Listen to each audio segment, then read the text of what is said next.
Você acha que ter um país diverso e mais igualitário pode prejudicar? Não, de maneira nenhuma. Olá, eu sou Marcelo Madureira, do Cacete Planeta.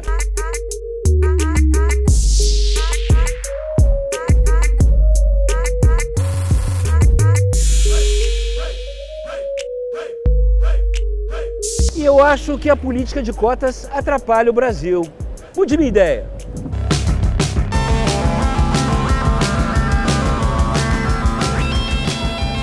Tudo Oi, bem? Bia. Tudo certo? Tudo bem? Nossa, senta aqui. Oi, Thaís. Olá, tudo bom? bem? Que bom que você veio. Você está atrasada. Que Pensei isso, que você não cheguei vinha. na hora. Pensei que você ia me dar um bolo. Maria das Neves. Marcelo Madureira, Prazer. alegria enorme poder conversar contigo. Igualmente. Oba, Thiago. Como é que tá? Boa tarde. Tudo bem, brother? Prazer. Senta aí. Bia, eu acho que a política de cotas atrapalha o Brasil. O que você acha? Eu acho que essa afirmação ela contraria tudo o que já foi pesquisado sobre as cotas no último período, né? Você acha que ter um país diverso e mais igualitário pode prejudicar? Não, de maneira nenhuma. Então, eu é acho. exatamente isso que a política de Então cotas tamo busca. junto. Então acabou o programa. A lei que instituiu as cotas raciais, ela previa que depois de 10 anos que essas cotas fossem implementadas, começassem a acontecer revisões no programa e análise do que o programa conquistou ou conseguiu. E tudo que tem saído até agora tem dito que as cotas beneficiam o ensino e o país.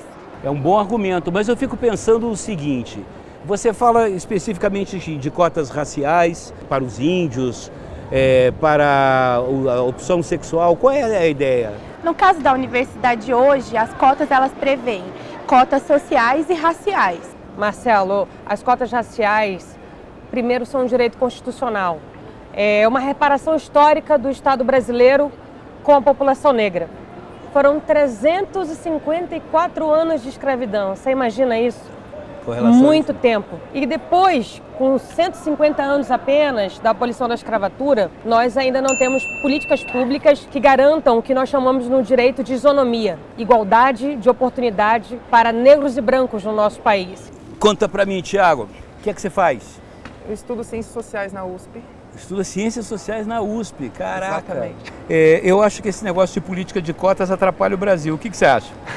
Eu discordo totalmente. Por quê? Por muitos motivos, né? Inclusive, eu entrei justamente no primeiro ano de cotas da USP, certo. Né? Então eu peguei um perfil de estudantes totalmente diferente do que era antes da minha entrada. E qual é o teu perfil em que você se enquadrou? No caso, eu não entrei por cotas raciais. Certo. Eu poderia ter usado, porque eu sou uma pessoa negra, mas eu entrei por cota de estudante de escola pública. Mas peraí. E pelo SISU. Tudo bem, assim, por escola pública e pela mãe. O SISU, que O SISU. tecnicamente é uma cota, porque atualmente, desde 2015, a Mas o USP está SISU aceitando... é uma prova, né? Sim, com certeza. Você teve que se classificar bem no SISU. Sim. Eu digo que é como se fosse uma cota, porque até 2015 a USP só aceitava a FUVEST para entrar lá. A partir de 2015 eles começaram a reservar um pouco das vagas para o SISU, que é o Enem, e foi através dele que eu entrei. E se você for parar para perceber, os estudantes que entram pelo SISU, a maioria deles são pobres e estudantes de escola pública, Mas isso então que se tornou meio isso que uma que eu cota. acho o ponto. É claro que hoje em dia uma pessoa, infelizmente, que cursa o ensino público, ou seja, uma pessoa que é pobre, ela tem muito mais dificuldade Sim. de poder arrumar um lugar ao sol, né? Estudar, se formar, do que uma pessoa rica. Sim. Eu acho que essa que é a grande problema no Brasil. Você essa respondeu, miséria. Marcelo, você respondeu. Raça define classe no Brasil. Mais de 54% da população brasileira é negra e, lamentavelmente, consequentemente por ser negra, ela é pobre. Então ela não tem acesso a essas mesmas oportunidades. E não é só na universidade, não. Ah, você também é funcionária pública? Eu fui servidora durante esses últimos anos, trabalhei no Ministério Público do Trabalho a partir de um cargo comissionado, não concursada, e participei agora, estava no Ministério Público nesse último período que o Ministério Público começou a implementar o processo de cotas raciais para a carreira dos procuradores. Você acha que também para o serviço público deve se adotar a política de cotas? Eu acho extremamente necessário. Nesse período que eu já sou formada em Direito, faz 4 anos, eu lido muito com a Justiça.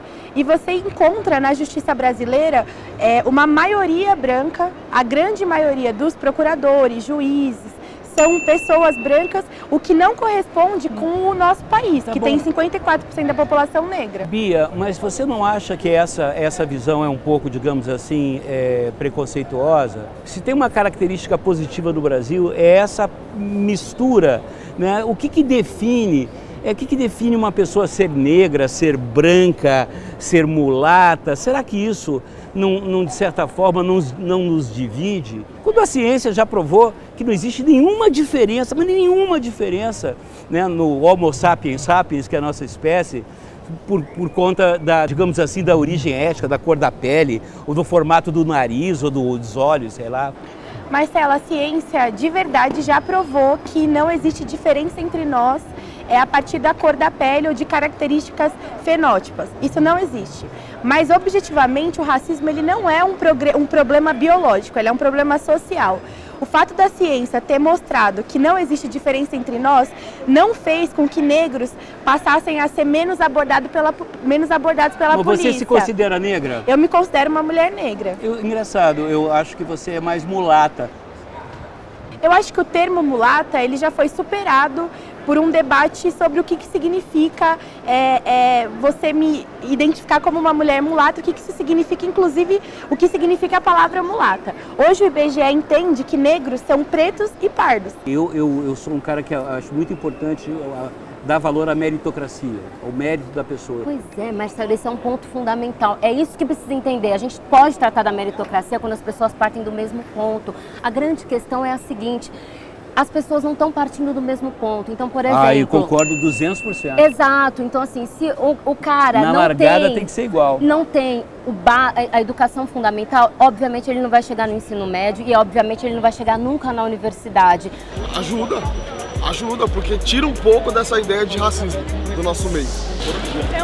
É uma coisa que deixa evidente o preconceito. Eu acho que não deveria existir. Injusta, porque devia ser dividido para todo mundo, não ser uma parte diferenciada. Cota para negro, porra, cara, vamos ser todo mundo igual, bicho. Aqui todo mundo aqui é igual. Perante aqui a Deus, todo mundo é igual. Não, eu acho que as cotas, elas estão aí para agregar as pessoas de baixa renda, né? E que de uma cultura que a gente tem, que culturalmente falando o Brasil é um país racista. Então as cotas, elas estão aí para incluir. Agora, a grande problemática, eu acho que é uma coisa que a gente tem que situar, é que a gente não pode lidar com racismo só com a questão do sentimento. A gente tem que humanizar a negritude. Óbvio que tem, mas o racismo é um processo histórico. Então, assim, a escravidão gerou consequência. E é isso que faz com que os negros não estejam na universidade, não estejam no espaço. É muito mais do que nós somos iguais. Tá claro, a biologia já disse, a sociologia já disse, tá explícito, a ciência já provou, a gente não tá mais nessa discussão, a gente tem que discutir por que é que os negros não estão nos espaços que deveriam estar. Nós somos um povo uno, um povo que é diverso. No entanto, no dia a dia, nas práticas sociais, Marcelo, há discriminações práticas, objetivas. As mulheres negras, por exemplo, assim como os homens negros, ganham 30% menos no mercado de trabalho apenas por ser negro. Ou por ser mulher. Ou por ser mulher. Aí imagina eu, negra... Mulher e negra acumula? Mulher, bissexual ainda. Olha só... A bissexual é uma vantagem. Eu acho também, mas infelizmente não é o que o conjunto da sociedade pensa. Eu vou te dar um exemplo. A gente já superou o debate de que os negros são inferiores intelectualmente aos brancos. Está superado, todo mundo sabe. Isso não significou objetivamente que os negros deixassem de ganhar menos do que os brancos no mercado de trabalho. O que você apontou, que eu acho que é muito importante, que eu concordo, que a gente vive em uma sociedade muito corporativa.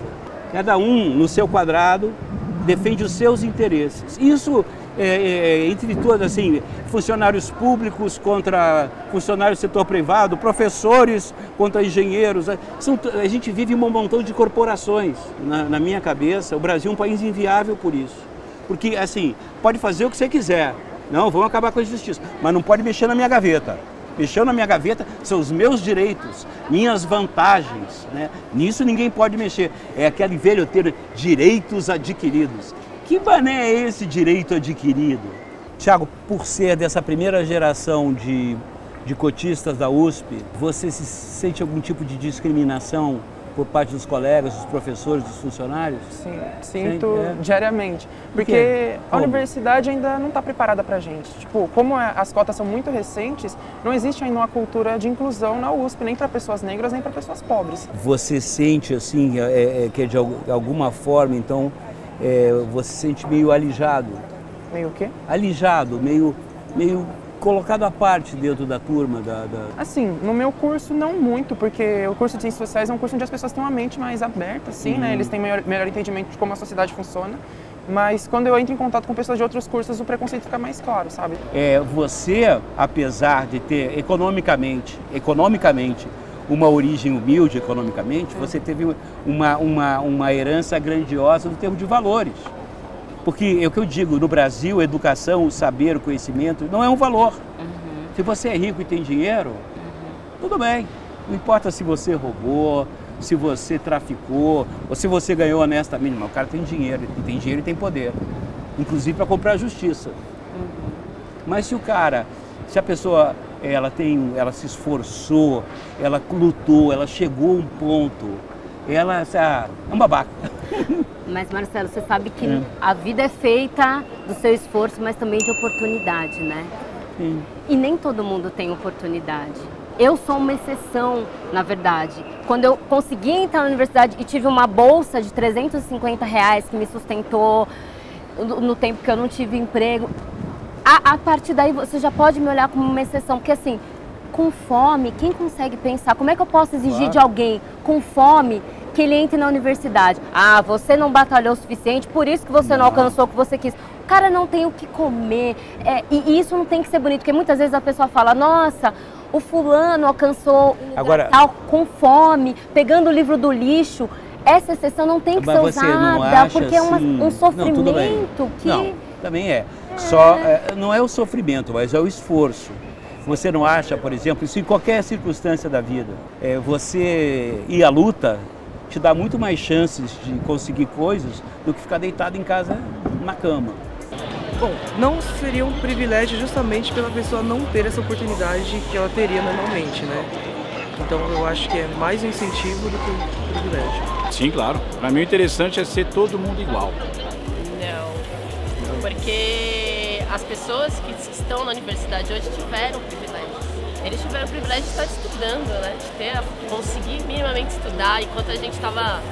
Minha família eu posso dizer, né? Eu sou a primeira pessoa da família a fazer uma universidade. Foi pelas políticas públicas que eu consegui acessar. Ninguém da minha família. Por quê?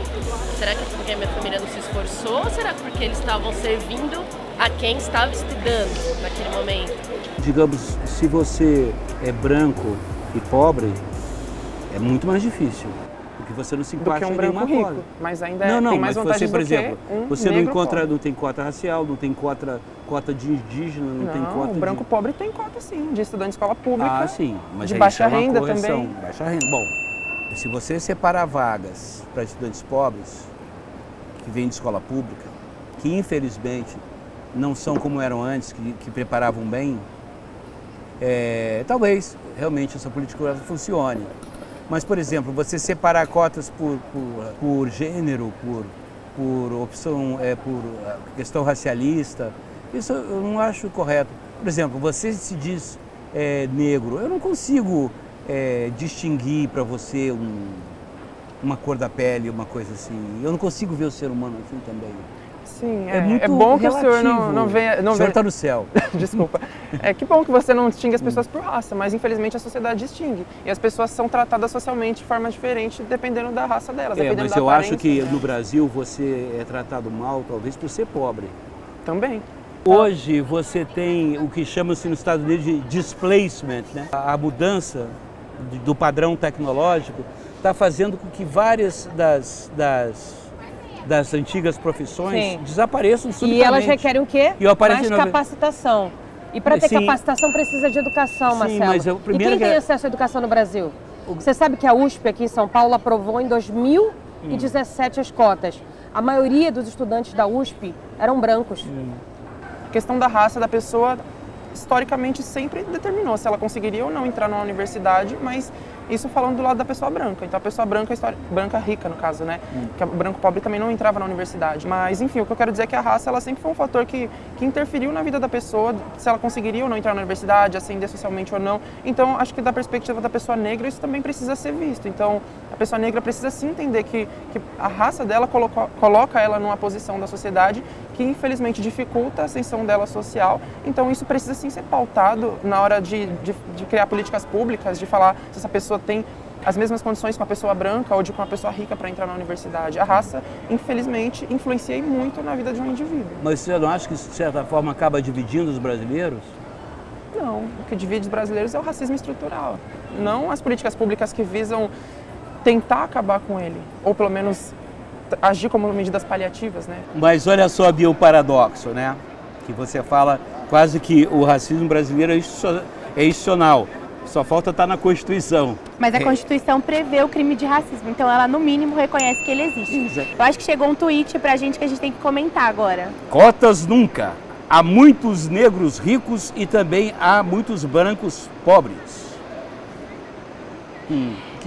Eu acho que há muitos brancos pobres. O Brasil é um país desigual, né? O Brasil é um país onde tem muita gente que tem muito e tem muito mais gente que não tem nada. Então é natural que no meio da pobreza existam brancos. Mas quando ele fala há muitos negros ricos, a gente tem que tomar um cuidado muito grande para não tomar a exceção como regra, certo? Como é que a gente afirma que há muitos...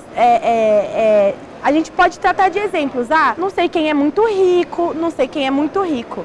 Mas quando a gente olha assim para a estrutura social brasileira, lá em cima da pirâmide, a gente vê pelo menos uma coisa parecida, ou seja, parecida com a estrutura social brasileira. Não consigo ver, entendeu, essa diferença. Mas a gente precisa ver, Marcelo, porque quando eu olho lá para cima, para os grandes cargos das grandes empresas, quem decide o futuro do nosso país, quem discute, a gente vê o quê? A gente vê tantos negros quanto brancos? Não, a gente não vê isso. A gente vê uma massa branca com alguns excetos negros. Isso significa que, embora possa existir um ou dois negros ricos, isso não significa que o Brasil passou a ser um país igualitário. Seu discurso é muito bem articulado. Articulado pra caramba. Mas eu vou contar dois fatos da minha vida. O Cláudio Manuel, sabe, do Cacete Planeta, lá, o Massaranduba e tal, o seu Creyson. A gente estudou junto, era amigo desde garoto, e a gente foi se apresentar junto no Exército. Aí lá o cara lá olhou, Marcelo, botou, cor da pele, branco. Aí eu depois olhou, Cláudio Manuel, cor da pele, pardo claro. E eu senti um enorme constrangimento em ele, porque para mim ele era um pardo claro, branco. Que porcaria é essa? Naquela mesma época a gente foi ver um show, aquela época era da ditadura militar ainda, era de noite. Aí a gente saiu correndo para comprar uma cerveja. Saímos correndo, a polícia veio atrás e nos parou os dois com o cano do metralhador aqui, no meu queixo e no dele. E ele disse, por que vocês estão correndo? Ele comprou uma cerveja, a gente está na fila do show. Um cara correndo, era um perigo. Independente dele ser escuro e eu mais claro, nós dois éramos considerados por alguns segundos perigosos, subversivos ou qualquer coisa. Quem entra por cota tira a chance de outro entrar por mérito. O que você acha disso? Você acha que você tirou a vaga de alguém? De jeito nenhum. Você se sente culpado? Nem um pouco.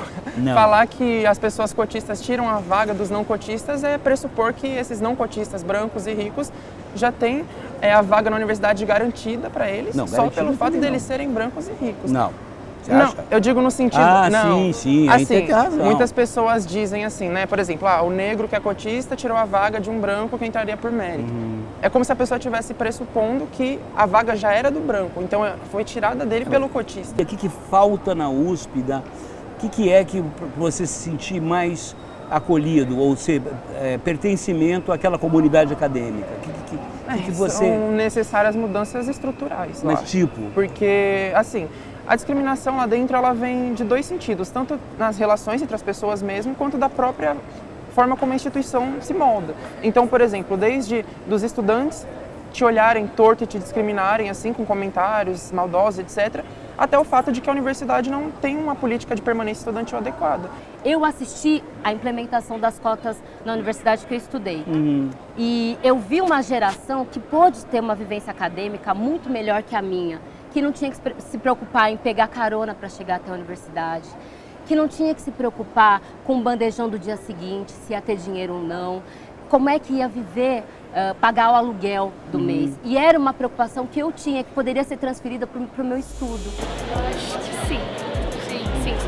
Porque todo mundo tem Porque você a mesma pessoa no nível mesmo. Sim.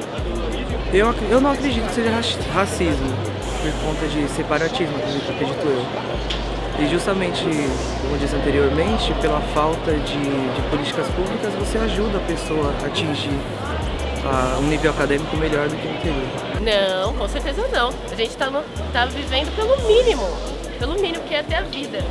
Pensando numa mãe que tem um filho negro na periferia, ela luta pra ele viver, só pra ele estar vivo. É essa a luta que a gente tá tendo. Difícil, né? Tudo na vida é por mérito e capacidade, e não por cota de negros, brancos, amarelos. Aí 3 pontinhos, palhaçada. Essa palhaçada não precisava.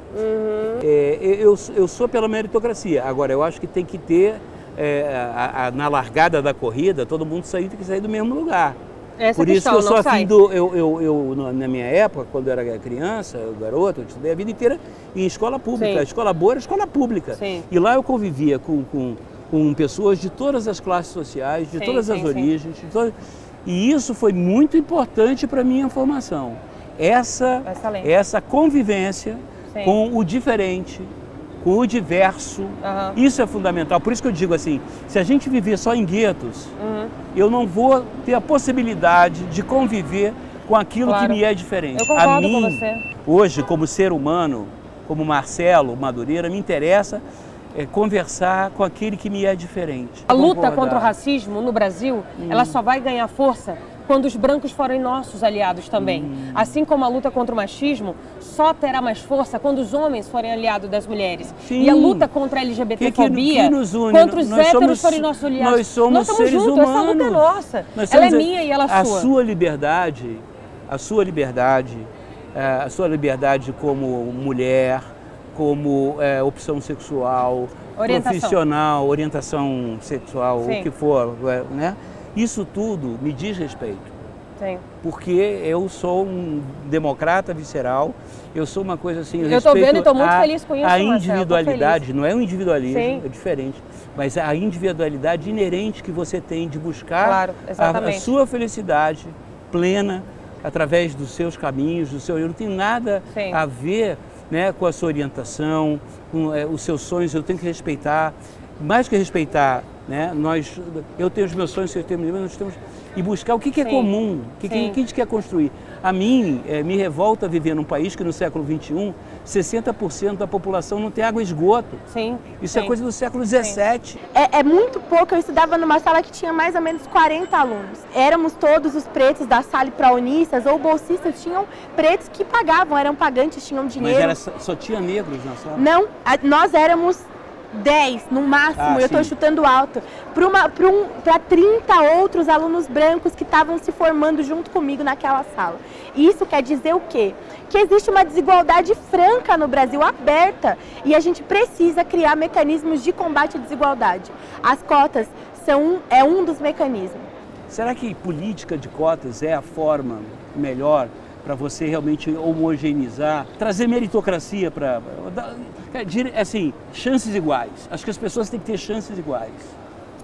Olha, a grande problemática é que, na realidade, qualquer transformação requer que as pessoas abram mão de algumas coisas. A política de cotas não é uma política para sempre, mas é uma política que tem que reparar uma desigualdade que é explícita. Então, se você tem 54% da população brasileira negra, você tem que ter 54% dessa população representada nas universidades, na TV, em todos os espaços. Se isso não é feito num movimento natural, isso tem que ser estimulado. E a política de cotas está aí para estimular que esse movimento aconteça num movimento mais acelerado. Porque afinal, eu não tenho 100 anos, você não tem 100 anos, os meus filhos não têm 100 anos para viver.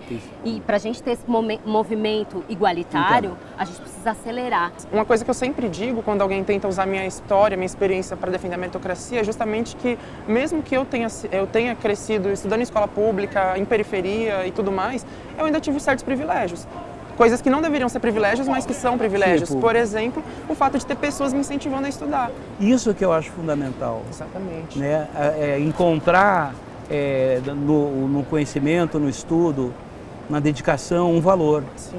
Independente do que você venha conquistar com isso. Exatamente. Você já tem um ganho pessoal intrínseco. Isso é verdade. Eu falo sempre para os meus filhos, viver é todo dia você ir dormir um pouco menos ignorante do que você acordou.